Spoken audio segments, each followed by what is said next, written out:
It is so exciting rather. ఎన్నో ఇంటర్వ్యూలు చేస్తుంటాను నేను, బట్ ఈ ఇంటర్వ్యూలో ఎక్సైట్మెంట్ ఏంటంటే రేపు 4వ తారీఖున పెద్ద చాలా భారీ ఎక్స్పెక్టేషన్స్ మధ్యలో రిలీజ్ అవుతుంది. అండ్ ఆ విజువల్స్, ఆ ట్రైలరు, ఆ కంటెంట్, ఆ సాంగ్స్ అవన్నీ చూస్తుంటే గూస్ బంప్స్ వస్తున్నాయి సార్.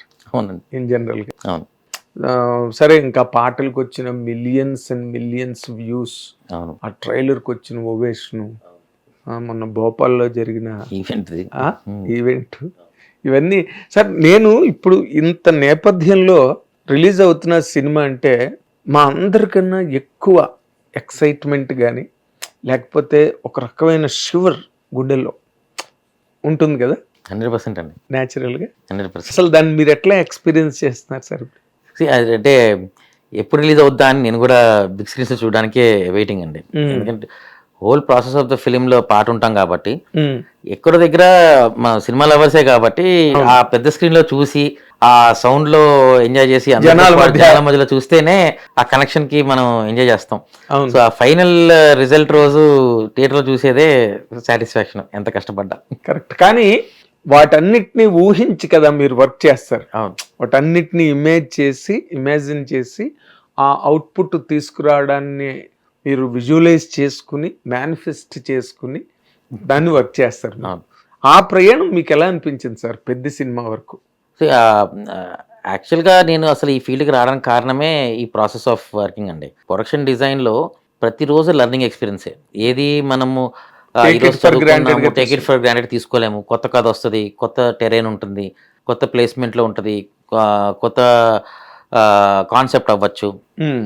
ఏదైనా మనకి ఆ కొత్తదనానికి ఫస్ట్ ఇప్పుడు ఎంతో మంది డిజైన్లో వర్క్ చేస్తుండొచ్చు, ఎంతో మందిలో ఆర్ట్లో వర్క్ చేస్తుండొచ్చు. బట్ ఫిలిం మేకింగ్ ఆర్ట్లో ప్రొడక్షన్ డిజైన్ వైజ్ ఏంటంటే సమ్ టైమ్స్ అది ఒక గాడ్ లాగా ఫీలింగే. నేను ఈరోజు క్రియేట్ చేశాను అంటే రేపు అది నిలబడిపోద్ది. ఎన్ని రోజులు అది సినిమా ఉన్నా సరే రేపు పొద్దున కుస్తీశాల అనే ఫీల్ మనం చూపించిందే రికార్డ్ అవ్వబోతుంది. అవునండి. వారు జనాలకి విజువల్గా అదే చూస్తాం. ఇప్పుడు చిన్నప్పుడు మనకు గుర్తుండేవి ఏంటంటే ఏదున్నా సినిమాలో చూసింది విజువల్గా ఇంపాక్ట్ ఉన్నదే మనం అదే మైండ్ లో ఉంటుంది. ఇప్పుడు దాన్నే మనం నమ్ముతాం. ఇప్పుడు ఎన్టీఆర్ గారిది విశ్వరూపాలు లాంటివి చేసినా ఏది చేసినా జనాలకి ఫిక్స్ అయిపోయింది ఏంటంటే విజువల్ అపిరెన్సే. అంతే, ఒక మైసభ చేసిన ఆయన అదే కదా నిలబడిపోద్ది. సో విజువల్ కి ఉండే ఇంపార్టెన్స్ అట్లాంటిదండి. సో అది మనము ది బెస్ట్ ఇవ్వగలిగితే అది ఆడియన్స్ కి మనం చేసామా లేదా ఎవరు చేశారా అని తెలియకపోవచ్చు. అంటే వాళ్ళకి ఇండస్ట్రీ ప్రాసెస్ తెలియదు, ఫిలిం మేకింగ్ ప్రాసెస్ తెలియదు కాబట్టి అవన్నీ పక్కన పెడితే మనం ఆ సినిమాకి న్యాయం చేసామా లేదా అనేది ఫస్ట్ మనకు ఉండే గిల్ట్ ఫ్యాక్టర్. సో కథలో ఒక దమ్ము ఉంది, ఆ దమ్మున్న కథ ఎలాగైనా హిట్ అవ్వచ్చు. దాన్ని మనము విజువల్గా ఇంకెంత బెటర్గా స్టోరీ చేయగలుగుతాం, జనానికి ఎలా కనెక్ట్ అవ్వగలుగుతాం అని ఒక ఫ్యాక్టర్. ఇప్పుడు almost like realistic ఫీలే, 70s 80s మధ్యలో జరిగే సినిమా కథ ఇది. సో విజయనగరం బ్యాక్గ్రౌండ్, సో అక్కడ ఉండే ఆస్పెక్ట్స్ ఏంటి, అక్కడ ఏముంటాయి, ఒక గంటల స్తంభం అవ్వచ్చు, ఒక మార్కెట్ అవ్వచ్చు, చుట్టుపక్కల మనకి చెరుకు పొలాలు, అక్కడ దానివల్ల వచ్చే కర్మాగారం ఏంటి, బెల్లం. సో ఆ టైంలో బెల్లం ఎలా జరిగేది, కెమికల్స్ లేకుండా జరిగేది ఆ ప్రాసెస్. ఇప్పుడు అందరికీ జనరల్గా అందరికీ బెల్లం మేకింగ్ తెలుసు, బట్ ఇప్పుడు ఈ సినిమా వల్ల ఏమవుతుంది అంటే ఆ డీప్ రీసెర్చ్కి వెళ్తాం. నిజంగా అప్పుడు అసలు కెమికల్స్ లేకుండా ఎలా బెల్లం తయారు చేసేవారు, ఆ టెక్నిక్ ఏంటి, దానికి ఒక మాస్టర్ అని ఒకడు ఉంటాడు. సో లాస్ట్లో వాడి చేతి వాటం తగిలితే కానీ ఆ బెల్లం సెట్ కాదు అనే ఒక ఆస్పెక్ట్. ఇవన్నీ ప్లస్ మెకానిజం, ఇప్పుడు రకరకాల మెషినరీస్ వచ్చేసినాయి, అన్నీ వచ్చినాయి. ఆ టైంలో ఏంటి డైరెక్ట్గా కట్ల పొయ్యి మీద కాల్చడము, మరగబెట్టి దాని తర్వాత నెక్స్ట్ స్టేజ్, దాన్ని మళ్ళీ మోసపోయటం, ఇవన్నీ ప్రాసెస్. ఇవన్నీ మీకు కలగట్టినట్టు ఇంకా బ్యాక్గ్రౌండ్లో జరుగుతూ ఉంటుంది. ఆ టైంలోకి సంబంధించిన చెక్క ముక్కలు అవ్వచ్చు, చెక్క దెమ్మలు అవ్వచ్చు, చెక్క డైలు, ఆ పెనాలు కానీ అంత వుడ్డే కదా, అంత పెనాలు. సో ఆ ఆస్పెక్ట్స్ అవన్నీ, స్టోరేజ్ ఏరియా అంటే ఎట్లా ఉండొచ్చు. జనరల్ ఫ్యాక్టరీ అనగానే ఏంటి ఎక్కడైనా వేయచ్చు, ఫ్యాక్టరీ అనేది ఊరవతలు ఉండొచ్చు, ఎక్కడైనా ఉండొచ్చు.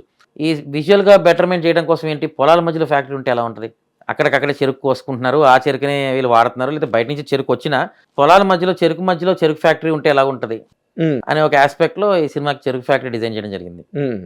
అది ఈ సినిమాకున్న మెయిన్ స్పెషాలిటీ ఏంటంటేనండి, మిగతా సినిమాల్లో కూడా చేస్తాము, బట్ ఈ సినిమాలో ఎస్పెషలీ ఆ విజువల్ స్టోరీ టెల్లింగ్ కనెక్ట్ అవ్వడం కోసం, ఆ ఊర్లో ఉన్నాము అనే ఒక ఫీలింగ్ కోసం ఏ సెట్ కూడా మేము ఫ్లోర్లోనో స్టేజ్ల్లోనూ వేయాల. ఏదున్నా లైవ్ లొకేషన్లో ఓపెన్ ఏరియాలో అక్కడ చెట్లు పుట్ట అన్నీ ఉన్న ఏరియాలు తీసుకుని దాంట్లో మనకి లెవెల్స్ కావాల్సింది తీసుకుని, ఆల్మోస్ట్ చెరుకు ఫ్యాక్టరీకి అయితే ఒక 15 ఎకరాల చెరుకు మనం తీసుకుని ఆ చెరుకు పొలం మధ్యలో మొత్తం ఒక 5 ఎకరాలు క్లియర్ చేసుకుని దాంట్లో ఒక చెరుకు ఫ్యాక్టరీ వేయడం జరిగింది. ఎక్కడేసారు సార్ అది? ఇది మైసూర్లో వేయాల్సి వచ్చింది.